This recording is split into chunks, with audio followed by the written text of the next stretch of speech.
Good evening to everyone.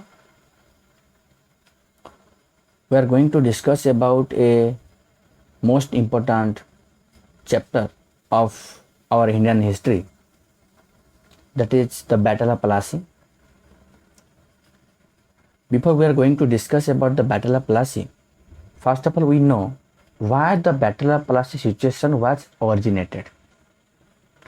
Battle of Plassey के बारे में जानने से पहले हम ये जानने की कोशिश करेंगे कि बैटल ऑफ प्लासी ये सिचुएशन ऑरिजिनेट होने की वजह क्या है। तो ड्यूरिंग 18th सेंचुरी में क्या हुआ, जब आपके मतलब मुगल साम्राज्य का जो लास्ट रूलर थे यानी कि औरंगजेब, उनका जब डेथ हो गया, उनका डेथ होने के बाद बंगाल पे क्या हुआ, बंगाल पे जितने सारे एरियाज था वहाँ पे क्या हुआ ना, जो नवाब थे वो उनका पावर यानी कि उनका जो ऑटोनॉमी है वो वहाँ पे वो साबित करने लग गए। तो वो टाइमिंग में क्या हुआ था ना, वो टाइमिंग में आपका बंगाल के नवाब थे कौन ना, पहले थे आपका मुर्शिद कुली खान, फिर उनके बाद आ गए अलीवर्दी खान, फिर उनके बाद आ गए Sirajuddaula. They are the nawab of Bengal उस टाइमिंग में थे। और वो टाइमिंग में ये जितने सारे नवाब थे वो सब एक स्ट्रॉन्ग रूलर थे। तो वो क्या किए ना, पहले यानी कि मुगल के टाइमिंग में ब्रिटिश ईस्ट इंडिया कंपनी को कॉन्सेशन दे दिया गया था कि वो इंडिया पे विदाउट एनी पेइंग टैक्स वो क्या कर सकते हैं, वो ट्रेड कर सकते हैं। कोई भी रेवेन्यू पे नहीं करेंगे, कोई भी टैक्स नहीं देंगे, वो क्या कर सकते हैं, इंडिया पे ट्रेड कर सकते हैं। बट जब बंगाल के जब नवाब बन गए के बाद वो ब्रिटिश ईस्ट इंडिया कंपनी को मना कर दिए कि तुम विदाउट टैक्स यहाँ पे तुम मतलब ट्रेड कर ही नहीं सकते हो। और वो क्या कर रहे थे वहाँ पे ना, ट्रेड करने के साथ साथ वो वहाँ पे मिंटिंग कॉइन्स भी कर रहे थे, और क्या कर रहे थे ना, एक्सटेंडिंग देयर फोर्टिफिकेशंस, यानी कि उनका जो एरिया, जो ब्रिटिश ईस्ट इंडिया कंपनी को जितना एरिया दिया गया था ट्रेड करने के लिए, वो एरिया को भी वो एक्सटेंड करने लग रहे थे। तो वो सबको भी बंद करने की वो कोशिश की, यानी कि बंगाल के नवाब ने उन्हें मना कर दिया, ये आप कर ही नहीं सकते हो। तो ये सब मना करने के बाद भी ब्रिटिश ईस्ट इंडिया कंपनी ने क्या करा था, मतलब जो जबरदस्त वहाँ पे वो क्या कर रहे थे, वो ट्रेड करते रहे थे। तो फिर क्या हुआ ना, ये जब ये बंगाल के नवाब ये इतने सारे काम करने के लिए उन्हें मना कर दिया, मना करने के बाद क्या हुआ, उनका ट्रेड में हम्पर होना शुरू हो गया। तो ट्रेड में हम्पर होने के बाद क्या हुआ ना, फिर आपका ये ब्रिटिश ईस्ट इंडिया कंपनी और ये बंगाल के नवाब के बीच में क्या हुआ, एक फाइट हुआ जो आपका बैटल ऑफ प्लासी के नाम में उसे पहचाना जाता है। सो हम क्या करेंगे, अभी हम क्या करेंगे, बैटल ऑफ प्लासी के बारे में हम डिस्कस करेंगे। बैटल ऑफ प्लासी क्या है। सो बैटल ऑफ प्लासी के बारे में हम डिस्कस करेंगे। और आपका मैं बता देना चाहता हूँ कि मतलब बैटल ऑफ प्लासी के टाइमिंग में मतलब ब्रिटिश ईस्ट इंडिया कंपनी का मतलब उस टाइमिंग में हेड कौन थे ना, उस टाइमिंग में आपका हेड थे आपका मतलब रॉबर्ट क्लाइव। ये है आपका रॉबर्ट क्लाइव जो कि आपका हेड है, ये है आपका रॉबर्ट क्लाइव, ये आपका हेड है। और उस टाइमिंग में थे ये बंगाल के नवाब सिराजुद्दौला, ये थे। तो इन दोनों के बीच में क्या हुआ था, आपका बैटल ऑफ प्लासी हुआ था। तो इसके बारे में हम डिस्कस करेंगे। सो बैटल ऑफ प्लासी के बारे में अभी हम क्या करेंगे, डिस्कस करेंगे।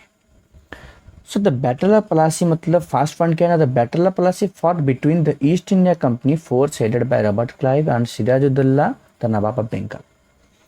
यानी कि बैटल ऑफ प्लासी के टाइमिंग में, और ये बैटल ऑफ प्लासी किस किस के बीच में हुआ ना, ईस्ट इंडिया कंपनी के जो हेड थे रॉबर्ट क्लाइव एंड सिराजुद्दौला जो कि बंगाल के नवाब थे, इन दोनों के बीच में हुआ था।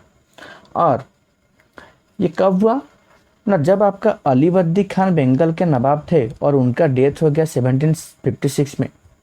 फिर उनके बाद क्या हुआ ना, सिराजुद्दौला बंगाल के नवाब बन गए। बंगाल के नवाब बनने के बाद सिराजुद्दौला वो क्या किए ना, फिर क्या हुआ ना, फिर British East India Company always wants a puppet ruler जो कि उन्हें concession and the other privilege उन्हें प्रोवाइड कर सके। तो यानी कि ब्रिटिश ईस्ट इंडिया कंपनी को एक ऐसे रूलर चाहिए था बंगाल पे जो कि एक पॉपेट रूलर, यानी कि जैसे ब्रिटिश ईस्ट इंडिया कंपनी बोलेंगे पर जैसे ब्रिटिशर्स ने बोलेंगे वो वैसे ही अकॉर्डिंग टू देम वो क्या करेंगे, काम करेंगे। यानी कि हमेशा उन्हें कंसेशन प्रोवाइड करेंगे, अदर प्रिविलेज यानी कि जो भी कुछ अदर मतलब सुविधाएं है वो सब उन्हें मिलने उसे उन्हें प्रोवाइड करेंगे। तो फिर बाद में क्या हुआ ना, ये सब प्रोवाइड करने की कोशिश कर रहे थे, मतलब उन्हें चाहिए था पपेट रूलर। लेकिन सिराजुद्दौला ने क्या किया ना, सिराजुद्दौला ने ब्रिटिश ईस्ट इंडिया कंपनी को क्या कर दिया ना, stop meddling in the political affairs of its domain and stop fortifications and पे द रेवेन्यूज। तो सिराजुद्दौला ने ब्रिटिश ईस्ट इंडिया कंपनी को डायरेक्टली मना कर दिया कि तुम मेरे रीजन के अंदर जो भी कुछ पॉलिटिकल अफेयर्स हो रहा है तुम उनमें हस्तक्षेप नहीं करोगे, और क्या ना फोर्टिफिकेशन बनाना भी तुम बंद कर दो।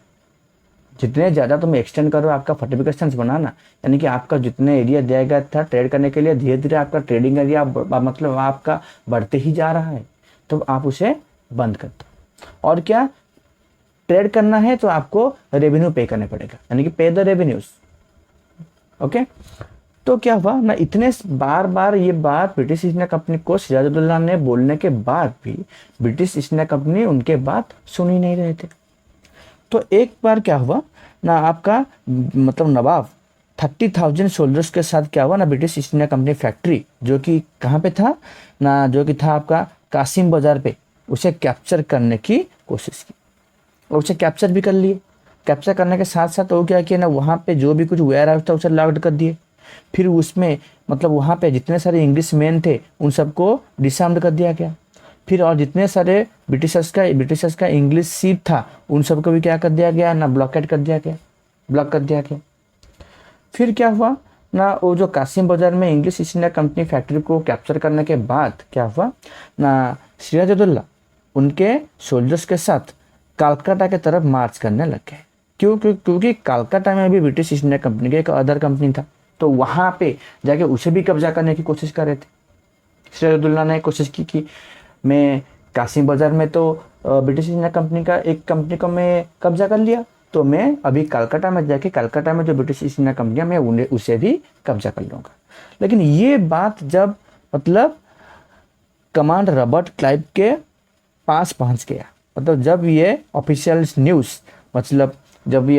News Madras send forces under the command of Robert Clive, ये सुनने के बाद क्या हुआ, मतलब ये बात रॉबर्ट क्लाइव के पास ये न्यूज़ पहुंचने के बाद क्या हुआ, रॉबर्ट क्लाइव उनके फोर्सेस के साथ मतलब माड्रास से वो कलकत्ता की तरफ चलने शुरू कर दी। मतलब क्यों to protect the East India company in Calcutta में जो ब्रिटिश ईस्ट इंडिया कंपनी था उससे प्रोटेक्शन प्रोवाइड करने के लिए वो चल पड़े। फिर बाद में क्या हुआ ना, इन 23 जून 1757 तभी क्या हुआ ना, 23 जून 1757 में मतलब क्या हुआ ना, Robert Clive led the company's army against Sirajuddaula at Plassey. यानी कि बहुत कुछ नेगोशिएशंस के बारे में मतलब डिस्कशन होने के बाद किस के बीच में ना, रॉबर्ट क्लाइव और सिराजुद्दौला के बीच में ये नेगोशिएशंस, ये कॉन्सेशंस ब्रिटिश ईस्ट इंडिया कंपनी के ट्रेड के बारे में डिस्कस करने के बाद मतलब British East India company tax और रेवेन्यू पे करने से वो एकदम मना कर दी। फिर बाद में क्या हुआ, 23 जून 1757 को रॉबर्ट क्लाइव और सिराजुद्दौला के बीच में जंग खड़ा हो गया, यानी कि फाइट शुरू हो गया। And that fight name was battle of Plassey, क्योंकि वो एक पलासी नाम के प्लेस में ही क्या हुआ था, आपका ये बैटल ऑफ पलासी हुआ था। तो ये पलासी कहाँ पे है ना, ये Plassey is a place on the banks of Bhagirathi river near Calcutta. तो उस टाइमिंग में कलकत्ता में एक भागीरथी रिवर था जो कि मतलब उसके किनारे में एक प्लेस थे जो कि that place was name Plassey, that's why that fight is known as battle of Plassey. तो वो बैटल ऑफ पलासी में क्या हुआ ना, मतलब सिराजुद्दौला और ब्रिटिश ईस्ट इंडिया कंपनी के जो फोर्सेस के हेड थे रॉबर्ट क्लाइव, इन दोनों के बीच में क्या हुआ, युद्ध हुआ, बैटल हुआ। तो बैटल होने के टाइमिंग में क्या हुआ ना, सिराजुद्दौला के जो सोल्जर्स थे, जो मिनिस्टर्स थे, उनमें से क्या हुआ ना, उनका एक मतलब जो कमांडर्स था जिसका नाम है मीर जाफर, उसने क्या किया ना, सिराजुद्दौला के साथ धोखा किया। मतलब क्या किया ना, जो मेन रीजन है सिराजुद्दौला बैटल ऑफ पलासी में हारने का, जो हार गए, उसके मेन रीजन क्या है ना, सिराजुद्दौला के पास एक कमांडर थे जिनके नाम है मीर जाफर। वो क्या किए ना, वो ब्रिटिशर्स के साथ मिले हुए थे। मतलब क्या मिले हुए थे ना, ब्रिटिशर्स के साथ वो डिस्कशन किए थे कि उनके बीच में एक बात हुआ था कि अगर तुम सिराजुद्दौला को हराने में हमारे मदद करोगे तो when we cross the Sirajuddaula, जब हम सिराजुद्दौला को क्रॉस कर देंगे फिर हम आपको बंगाल के नवाब बना देंगे। और उस टाइमिंग में सबको चाहिए था क्या, पावर।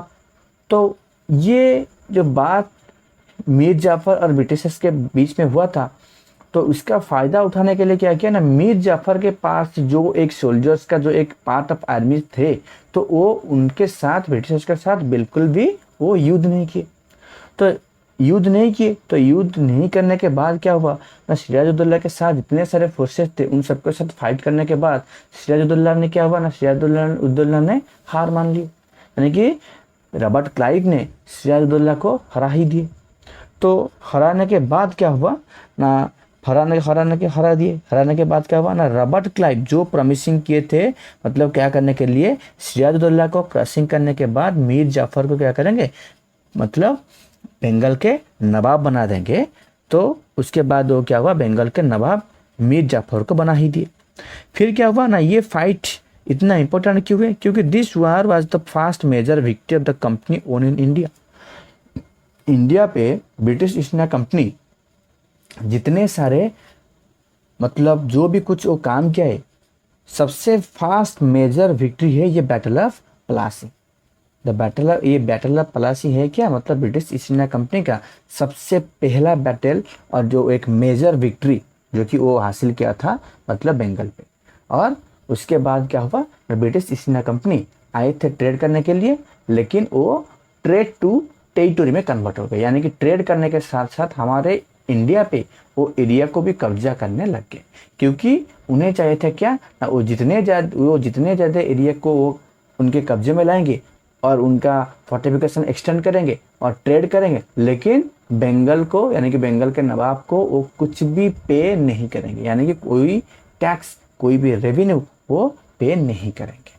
ओके, तो ये क्या है ना, ये है आपका बैटल ऑफ प्लासी का रीजन, यानी कि बैटल ऑफ प्लासी शुरू हुआ क्यों और बैटल ऑफ प्लासी हुआ किस किस के बीच में और कैसे हुआ, और कैसे आपका बैटल ऑफ प्लासी में सिराजुद्दौला कैसे हार गए, और ये सब मैं आपको एकदम डिटेल्स में बता दिया। ओके, अगर समझ नहीं पा रहे हो तो फिर वीडियो को एक दो बार रिपीट करके देखो, फिर आपको समझ में आ जाएगा ये बैटल ऑफ प्लासी शुरू क्यों हुआ और किस किस के बीच में हुआ था और क्यों हुआ था। Okay, thank you.